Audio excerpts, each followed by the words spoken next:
Boa tarde, amigos. Que tenhamos um ótimo sábado de aprendizado. E vamos iniciar com a oração que Jesus nos ensinou. Pai nosso que estás no céu, santificado seja o vosso nome. Venha a nós o vosso reino. Seja feita a vossa vontade, assim na terra como no céu. O pão nosso de cada dia dai-nos, ó Pai, hoje e sempre. Perdoa nossas dívidas, como também devemos perdoar aos devedores. Não nos deixe cair em tentação e livrai-nos, ó Pai, de todo mal, que assim seja com a graça de Deus. Damos então aqui continuidade ao capítulo 17, Sede perfeitos. Hoje entraremos no item 10, cujo título é O Homem no Mundo. Um espírito protetor, Bordeaux, 1863. Então vamos à leitura para que aprendamos um pouquinho nesta tarde. Um sentimento de piedade deve sempre orientar o coração daqueles que se reúnem sob os olhos do Senhor e imploram a assistência dos bons espíritos. Purificai vossos corações, não vos deixeis perturbar por nenhum pensamento fútil ou de prazeres materiais. Elevai vosso espírito em direção àqueles que vos chamais, a fim de que, encontrando em vós as necessárias condições, possam lançar em quantidade a semente que deve germinar em vossos corações e nele produzir os frutos da caridade e da justiça.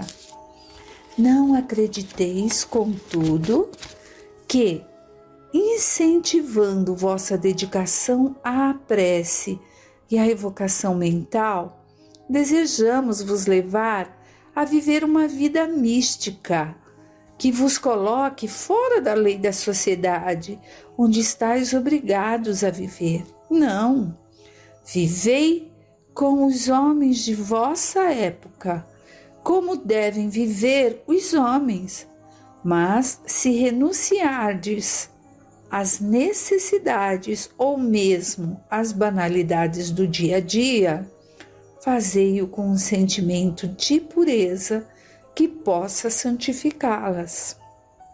Aqui, nós vemos nesse pedacinho que esse Espírito protetor nos deixa essa mensagem para que elevemos o nosso coração, nosso espírito aos espíritos protetores e a Deus. E que sempre estejamos ali ligados através desse elo, desse cordão que nos liga ao Pai, que é a oração. E isso é maravilhoso, se ao acordarmos nós tivermos esse pensamento em oração, esse sentimento de gratidão, de obrigada a Deus pela noite que tive, pelo acordar, e que esse dia seja regido segundo os seus ensinamentos, estaremos ali nos sintonizando com o bem e buscando isso. E com isso, esses espíritos amorosos conseguem nos transmitir, nos passar a intuição das coisas boas para acontecerem naquele dia, não assim como adivinhações, não é nesse sentido, mas, por exemplo, se eu tenho algo a realizar, converso com Deus e peço o seu acompanhamento, o seu auxílio, estando sintonizada ao Pai, estaremos sendo amparados. E ele coloca no finalzinho desse parágrafo que eu li, que não nos pede para que vivamos uma vida mística, fora das leis da sociedade onde estamos obrigados a viver, já que estamos encarnados, estamos no planeta Terra e temos que viver socialmente. Por quê? Porque aqui é que temos que aprender, é aqui que vamos fazer os nossos resgates, passar por nossas provas, expiações e aqui estamos juntos daqueles com quem estamos ligados, porque ninguém passa pela nossa vida ou está em nossa vida ao acaso. Então é nesse sentido que ele coloca, que é para nós estarmos sim ligados a Deus, porém sem deixarmos de ter a convivência social que é necessária a nós aqui como os filhos de Deus. Continuando, se sois obrigados a estar em contato com homens cujos espíritos são de natureza diferente da vossa e de caracteres opostos, não deveis afrontá-los, não os contrarieis. Sede alegres, felizes, mas com alegria que provém da consciência limpa, da felicidade de um herdeiro do céu, que conta os dias que o aproximam de sua herança. A virtude não consiste em assumir um aspecto severo e sombrio, em rejeitar os prazeres que vossa condição humana permite. Basta reger todos os vossos atos pela lei do Criador, que vos deu a vida. Quando se começa ou termina uma obra, deveis elevar o pensamento a Ele, a Deus, e pedir-lhe, num impulso da alma, proteção, para nela ter êxito ou sua bênção para a obra acabada. O que quer que façais, ligai vosso pensamento à fonte suprema de todas as coisas, e não façais nada sem que a lembrança de Deus purifique e santifique vossos atos. Então aqui está um pouquinho do que eu já havia dito ali no início, essa ligação, esse elo com Deus Pai em tudo aquilo que vamos fazer naquele dia. Continuando, a perfeição encontra-se inteiramente, como disse Cristo, na prática da caridade sem limites. Porém, os deveres da caridade se estendem a todas as posições sociais, desde a mais elevada à mais simples. O homem, se vivesse só, não teria como exercitar a caridade e, somente no contato com os seus semelhantes, nas lutas mais difíceis, é que ele encontra a ocasião de exercê-la. Aquele que se isola priva-se voluntariamente do mais poderoso meio de aperfeiçoar-se e, pensando apenas nele, sua vida é de um egoísta. Não imagineis que para viver em comunicação constante conosco, lembrando que é um espírito protetor que está dizendo, para viver sob a observação do Senhor, seja preciso entregar-se ao martírio e cobrir-se de cinzas. Não, uma vez mais, não. Sede felizes de acordo com as necessidades humanas, mas que a vossa felicidade nunca entre, mas que na vossa felicidade nunca entre um pensamento ou um ato que possa ofender a Deus ou entristecer a face daquele que vos amam e vos dirigem. Deus é amor e abençoa aqueles que amam com pureza. Olha só que lindo, nós não precisamos nos fazer assim de sisudos, carrancudos para dizer que somos sérios e seguidores de Deus Pai.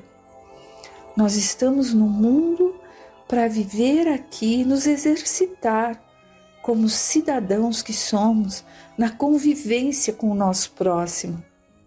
E também temos que viver nessa convivência porque seria muito fácil, creio eu, o isolamento para sermos perfeitos.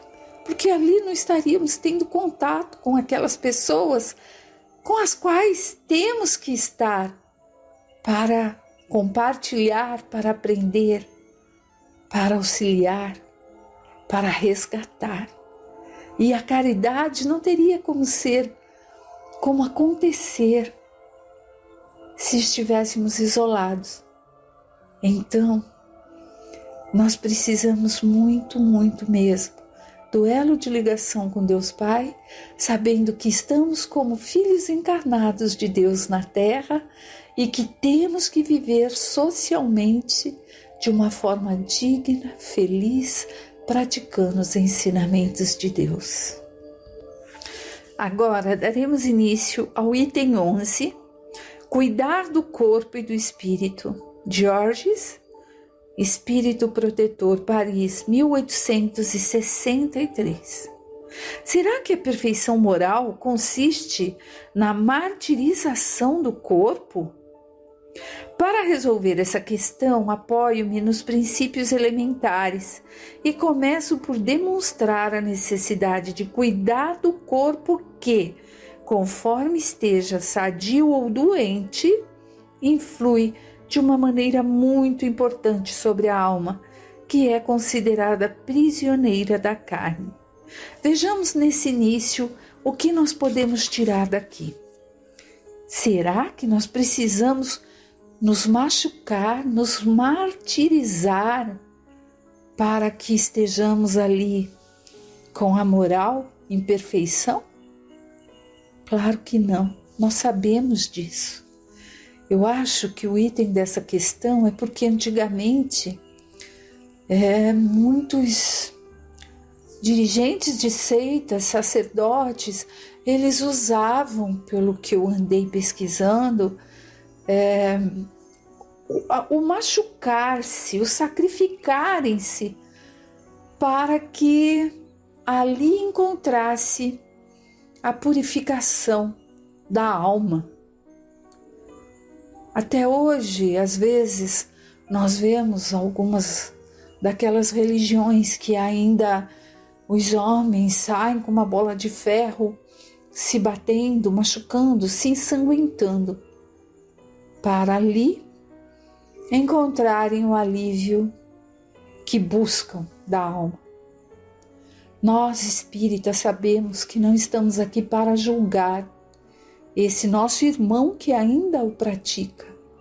Ele está no entendimento que acha que isso é necessário, mas justamente por sermos espírita, por termos a sorte de estarmos numa doutrina que foi assim, tirada debaixo do véu para que saibamos o que é correto e o que não é, nós sabemos que não é aí que se encontra esse aperfeiçoamento. O aperfeiçoamento, o burilamento deve ser interno, da pessoa, no seu cerne, no seu interior, na sua mudança de atitude para melhor a cada dia. Não adianta eu sacrificar o meu corpo, onde mora o meu espírito, achando que com isso eu vou comprar o reino dos céus. Não é isso. Então é bom que fiquemos atentos a isso. Continuando, para que ela vibre, se movimente e até mesmo conceba as ilusões de liberdade, o corpo deve estar são, disposto e vigoroso, para que a alma vibre, o espírito. Estabeleçamos uma situação, eis que ambos se encontram em perfeito estado. O que devem fazer para manter o equilíbrio entre as aptidões e necessidades tão diferentes? Dessa confrontação, torna-se inevitável buscar-se o ajuste equilibrado entre ambos, sendo que o segredo está em achar esse equilíbrio. Que equilíbrio? O equilíbrio do corpo são, do corpo e a mente sã. E às vezes a gente pensa assim, corpo são. Tem pessoas que têm patologias, mas estão sãs, agem naturalmente, enfrentam com clareza. E outros que estão ali com o corpo físico em perfeito estado, mas a mente está desequilibrada. Então é necessário que se haja um equilíbrio para que corpo e mente, espírito, consiga vencer cada vez mais esse próprio aperfeiçoamento, essa própria busca pela qual reencarnamos, a busca do nosso melhoramento, como seres espirituais que somos, melhoramento moral. Dando continuidade, aqui 2 sistemas se defrontam, o dos ascetas, que querem aniquilar o corpo, e os dos materialistas, que negam a alma.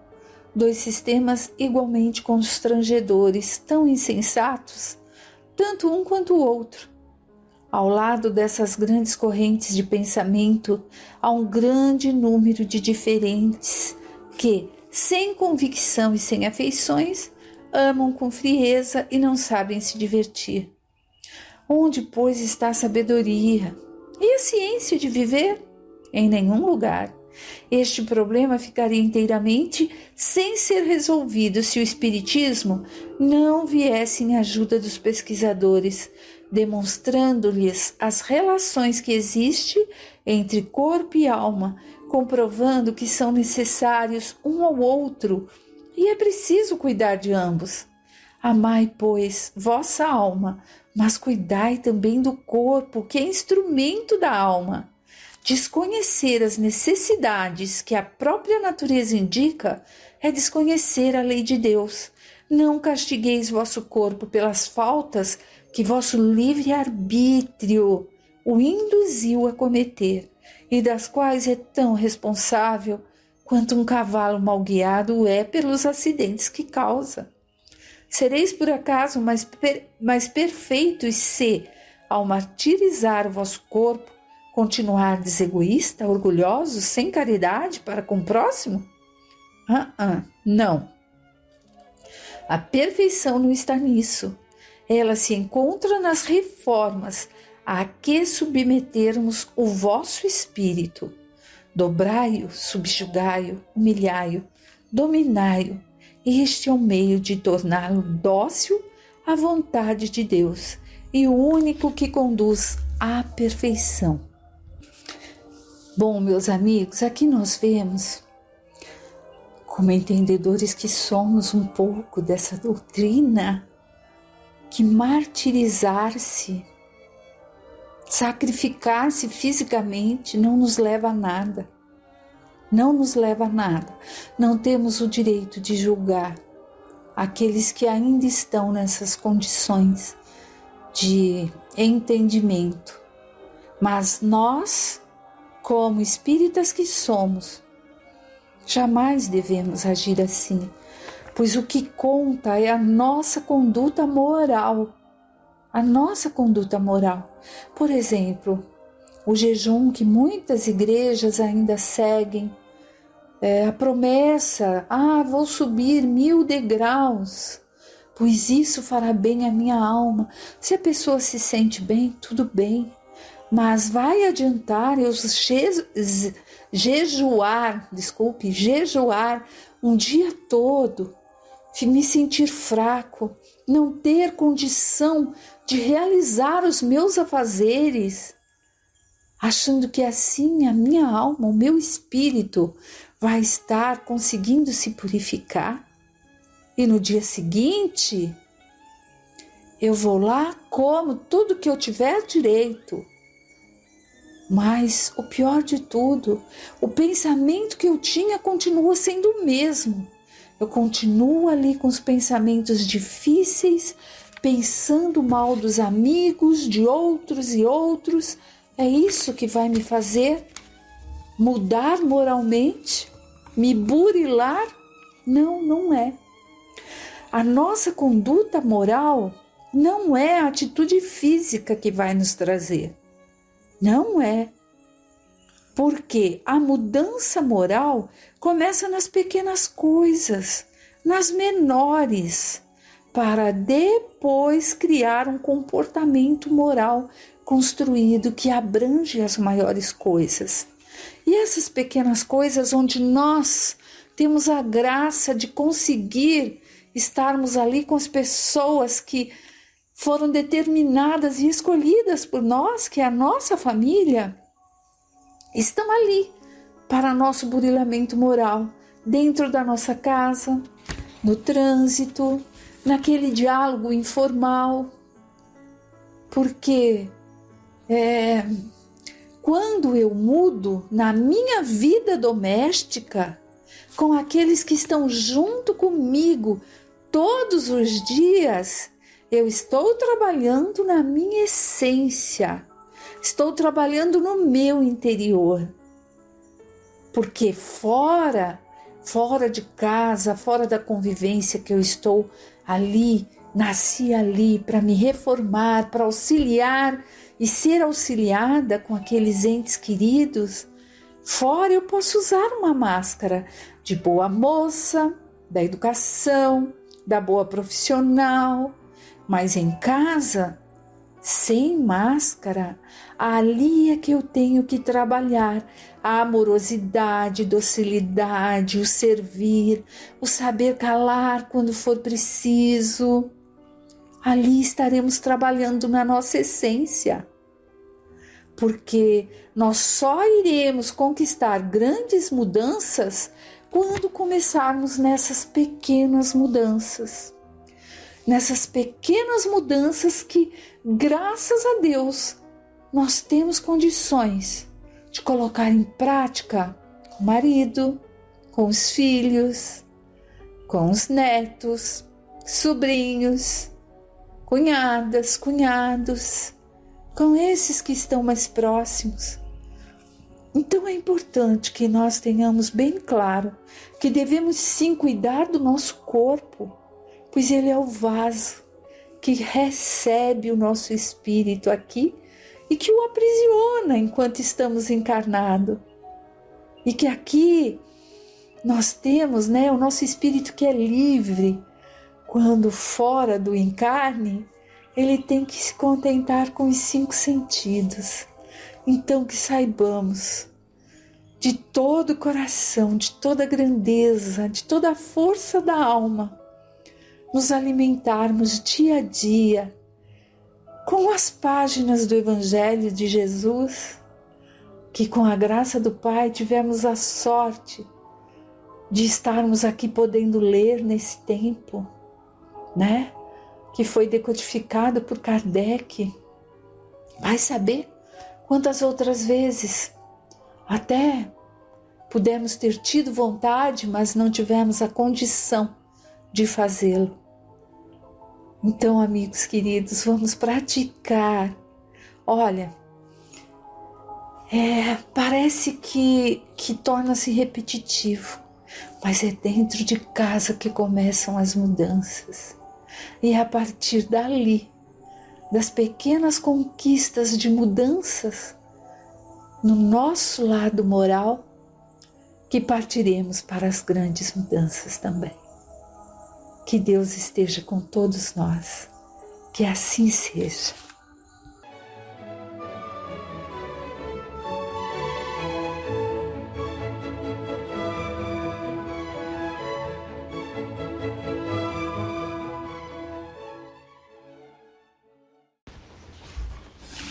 Olá, amigos. Vamos dar continuidade aos estudos do Livro dos Espíritos. Hoje vamos falar um pouquinho do capítulo 10, Ocupações e Missões dos Espíritos. A questão é 558 e ela fala assim: os espíritos cuidam de outra coisa além do seu melhoramento pessoal? Aí eles nos respondem: concorrem para a harmonia do universo, executando a vontade de Deus, do qual são os ministros. A vida espírita é uma ocupação contínua, mas nada tem de penosa como a da terra, pois não está sujeita à fadiga corpórea nem às angústias da necessidade. Ninguém foge à ordem assegurada pela disciplina, regida pelo amor. Todos que vivem e agem em qualquer parte da criação precisam um dos outros. Somente Deus é soberano na sustentação da vida. No amanhã poderemos ser também um ministro do Senhor. Basta que nos elevar moralmente e compreender o trabalho que devemos realizar. Basta amar sem distinção. A questão 559. Os espíritos inferiores e imperfeitos desempenham também um papel útil no universo? Aí o Espírito da Verdade nos responde: todos têm deveres a cumprir. O último dos pedreiros não concorre tão bem para a construção do edifício como o arquiteto? Os espíritos inferiores e imperfeitos também são comandados por Deus, pelos seus agentes mais próximos, para executarem as suas obras. Todos eles têm deveres a cumprir, e isso faz mesmo que sejam inconscientes. Quantos dentre todos pensam que fazem o que desejam fazer? Como se enganam? É justo que compreendamos a necessidade de que esses espíritos despertem para a vida maior. E é essa luz de compreensão que surge a liberdade. Questão 560. Os espíritos têm, cada um, atributos especiais? Aí ele nos responde: vale dizer que todos temos de habitar em toda a parte e adquirir o conhecimento de todas as coisas, presidindo sucessivamente as funções concernentes a todos os planos do universo. Mas, como se diz no Eclesiastes, há um tempo para cada coisa. Assim, este cumpre hoje o seu destino neste mundo. Aquele cumprirá ou já cumpriu em outro tempo, sobre a terra, na água, no ar, etc. Todos temos de passar por todos os caminhos para tirarmos daí as lições, porque se formos feitos simples e ignorantes, as lições se encontram espalhadas por toda a criação, e o nosso dever é colhê-las, com o nosso esforço, passo a passo. Questão 561. As funções que os espíritos desempenham na ordem das coisas são permanentes para cada um e pertencem às atribuições de certas classes? Ali nos responde: todos devem percorrer os diferentes graus da escala para se aperfeiçoarem. Deus, que é justo, não poderia ter dado a uns a ciência sem trabalho, enquanto outros só adquirem de maneira penosa. Aí tem uma notinha de Kardec. Da mesma maneira, entre os homens, ninguém chega ao seu supremo grau de habilidade numa arte qualquer sem que adquirido os conhecimentos necessários na prática das funções mais íntimas dessa arte.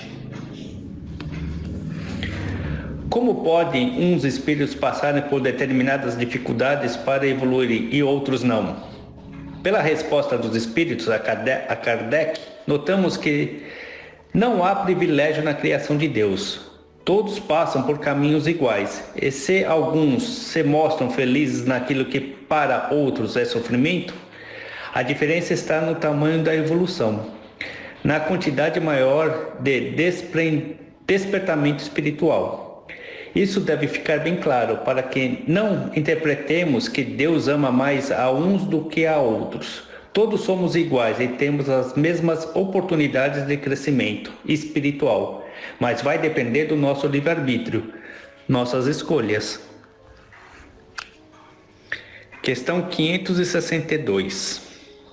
Os espíritos da ordem mais elevada, nada mais tendo a adquirir, entregam-se a um repouso absoluto ou têm ainda ocupações? Aí ele nos responde: que querias que eles fizessem por toda a eternidade? A eterna ociosidade seria um suplício eterno. Então eles trabalham, e trabalham muito. Não existe a inércia na criação de Deus. Os espíritos puros trabalham constantemente. As suas ocupações são muitas. No entanto, não poderemos compará-las com as ocupações humanas, que são quase todas materiais. Cada plano de vida requer trabalhos compatíveis com a sua natureza. 562A. Qual é a natureza das suas ocupações? Aí ele nos responde: receber diretamente as ordens de Deus, transmiti-las por todo o universo e velar pela sua execução. Os espíritos purificados no amor não vivem de contemplação, mas sim de ação na fraternidade universal.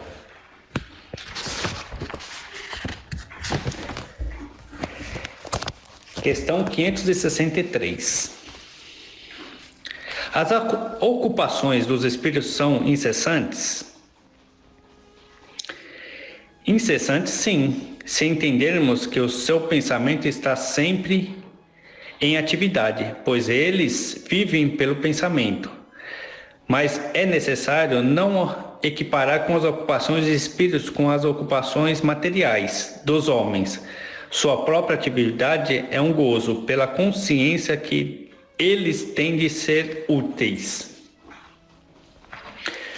Quando o espírito alcança determinada posição na escala evolutiva, ele aproveita o tempo não mais pelo sofrimento, mas amando a tudo e a todos, sem distinção, reconhecendo que Deus é amor.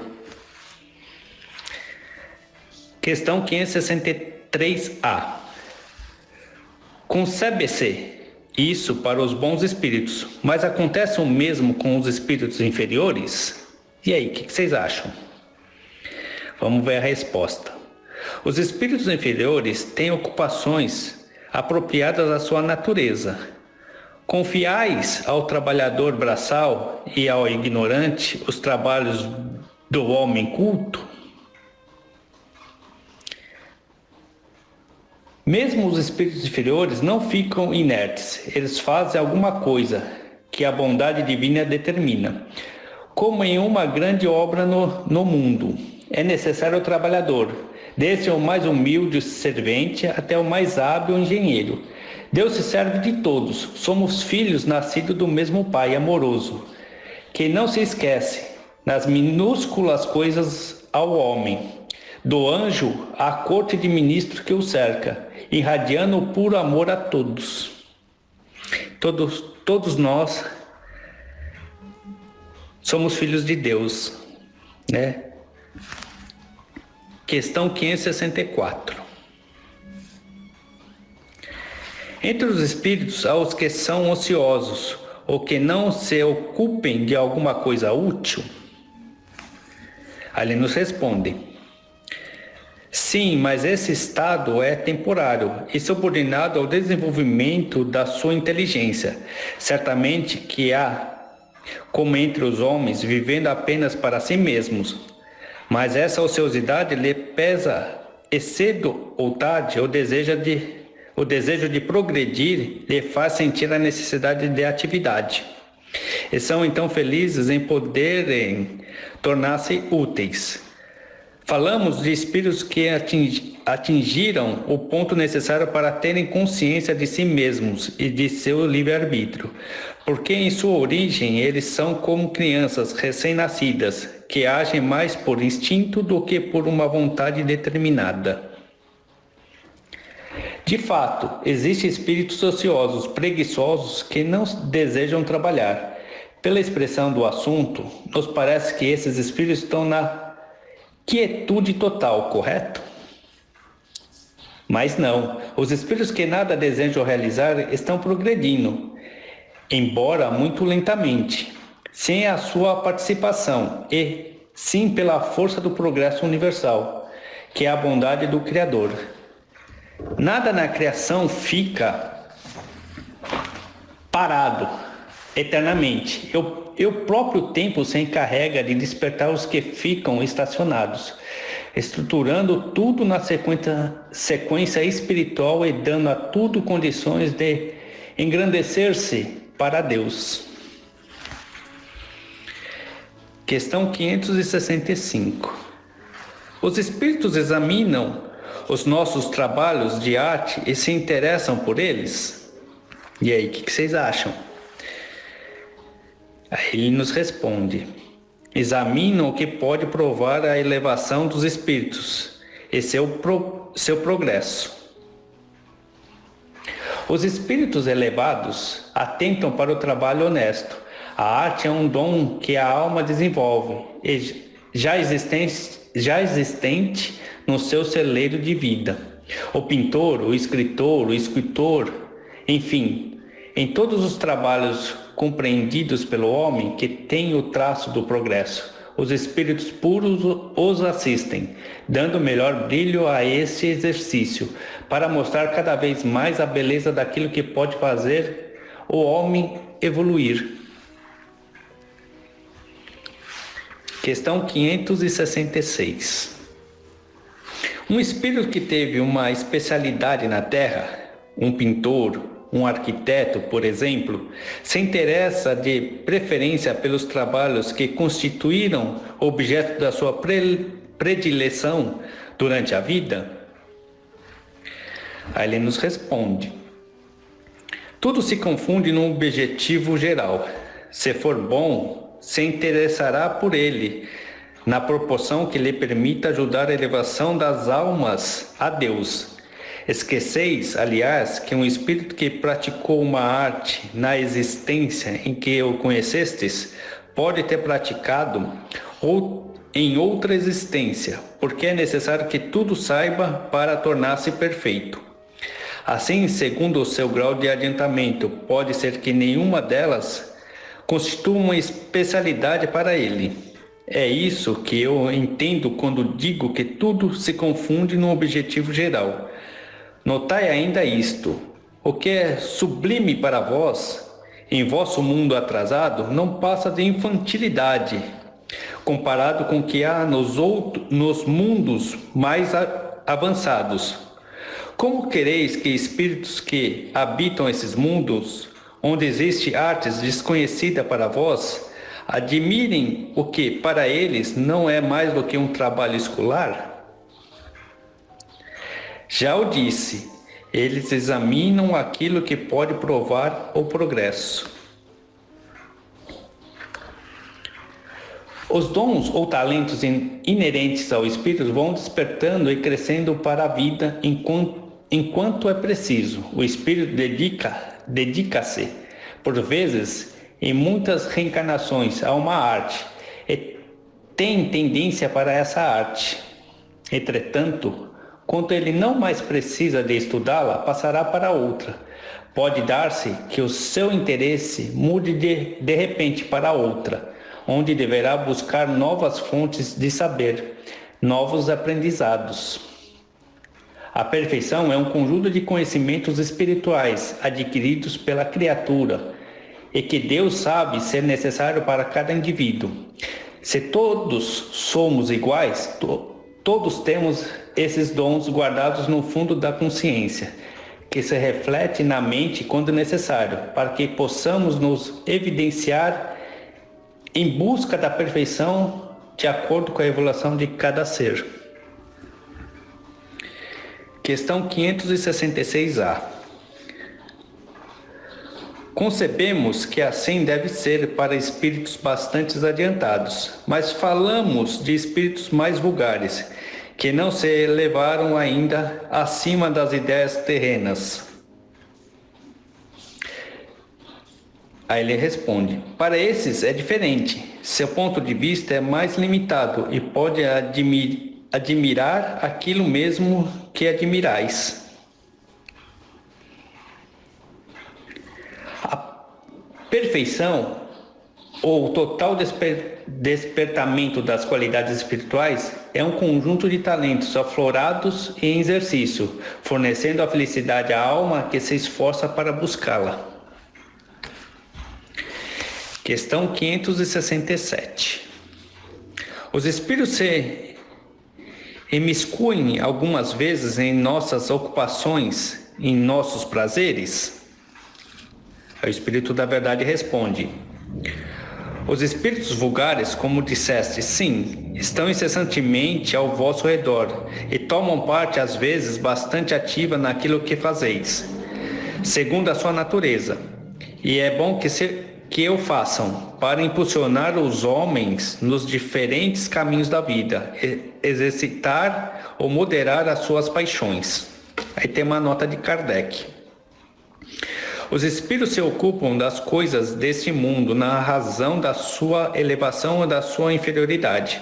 Os espíritos superiores têm, sem dúvida, a faculdade de os considerar nos seus mínimos aspectos, mas não o fazem senão na medida em que isso seja útil ao progresso. Os espíritos inferiores somente ligam a essas coisas uma importância relativa às suas lembranças que ainda estão presentes em sua memória e às ideias materiais que ainda não foram extintas. Nos nossos prazeres e ocupações, nos cercam muitos espíritos no mesmo nível dos nossos sentimentos. A lei é justa e correta. Ela garante a estabilidade do que somos, com o que podemos atrair pelos pensamentos, configurando assim a nossa vida, a vida dos que nos cercam. Se ainda estamos envolvidos em paixões inferiores, certamente que espíritos da mesma categoria nos acompanharão, inspirando-nos os desejos inferiores. Entretanto, a bondade de Deus a ninguém deixa órfão, e sempre ordena que os espíritos elevados acompanhem mesmo à distância nossa caminhada, para nos influenciar moralmente, traduzindo, tudo o que recebemos são lições edificantes. Questão 568. Os espíritos que têm missões a cumprir, cumprem-nas em estado errante ou encarnado? Errante aqui ele quer dizer desencarnado, tá? Aí ele nos responde: pode fazê-lo num e noutro estado. Para certos espíritos errantes, esse é uma grande ocupação. O espírito, quanto mais cresce espiritualmente, mais realiza. É igual ao pensamento, se encontra sempre em movimento. Os espíritos a que chamamos errantes têm suas tarefas, onde quer que seja, e pelo trabalho que cumpre a fazer,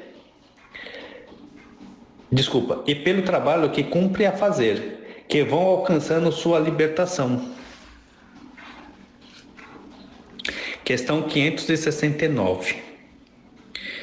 Em que consistem as missões de quem pode ser encarregados os espíritos errantes?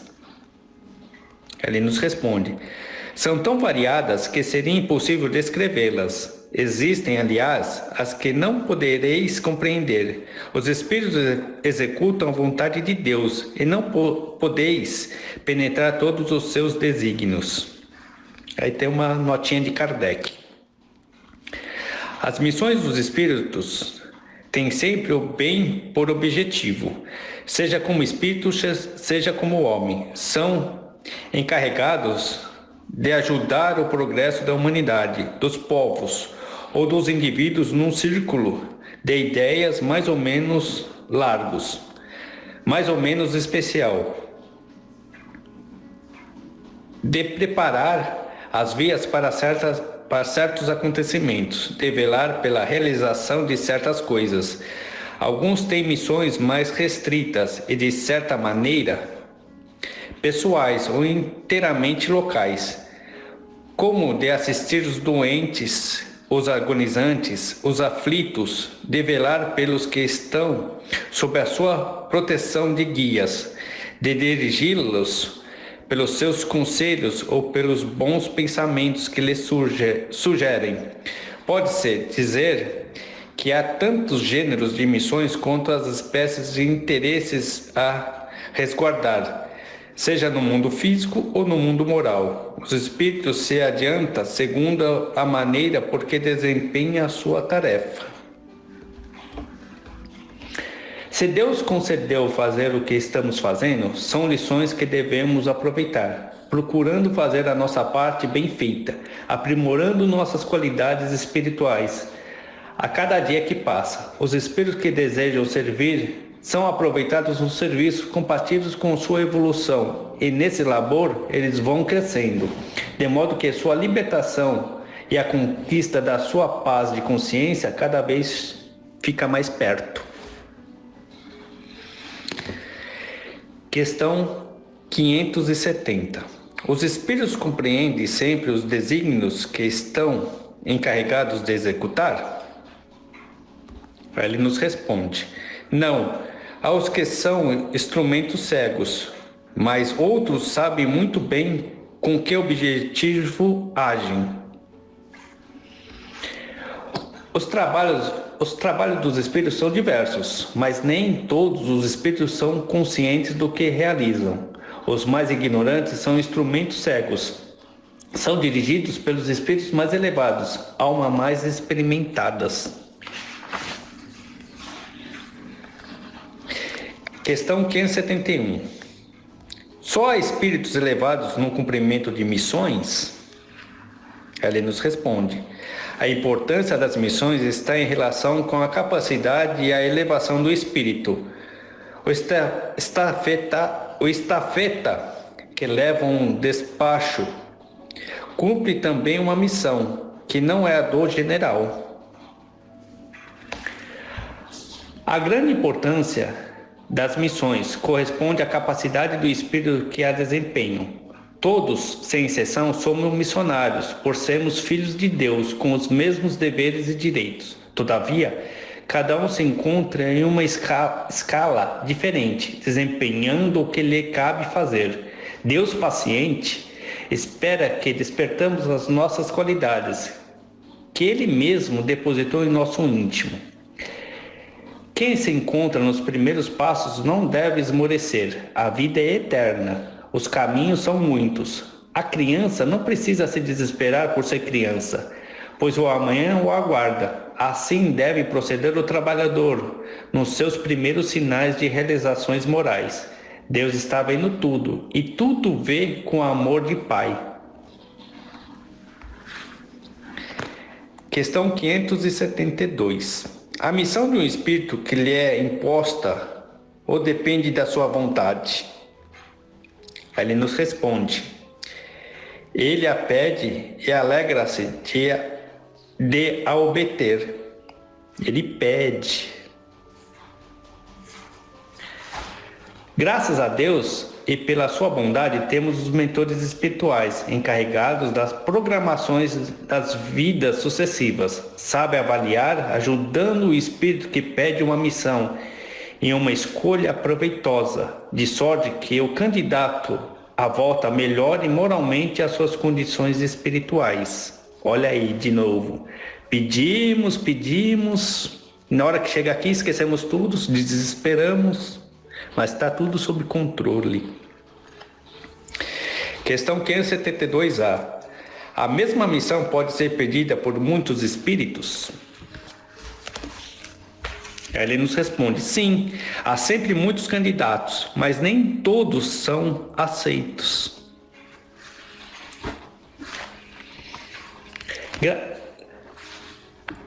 Certamente que os espíritos têm liberdade de pedir para vir à Terra com tal ou qual missão, mas nem sempre isto lhe será concedido, porque geralmente ele não sabe o que pede. Somente Deus, o Criador de todas as coisas, conhece as necessidades de todos nós, e nos dá o que, na realidade, nos fará evoluir. Então, é de parar e pensar na nossa vida. Estamos evoluindo? Estamos aceitando? É isso aí, pessoal. Por hoje é só, paramos na questão 574. Na próxima oportunidade continuaremos. Vamos encerrar com a nossa prece, então. Pai nosso que estais no céu, santificado seja o teu nome. Venha a nós o teu reino, seja feita a tua vontade, assim na terra como nos céus. O pão nosso de cada dia dai-nos hoje. Perdoa, Pai, as nossas dívidas, assim como nós perdoamos aos nossos devedores. E não nos deixes cair em tentações, mas livra-nos, Senhor, de todo mal. Que assim seja. Muita paz a todos e até a próxima.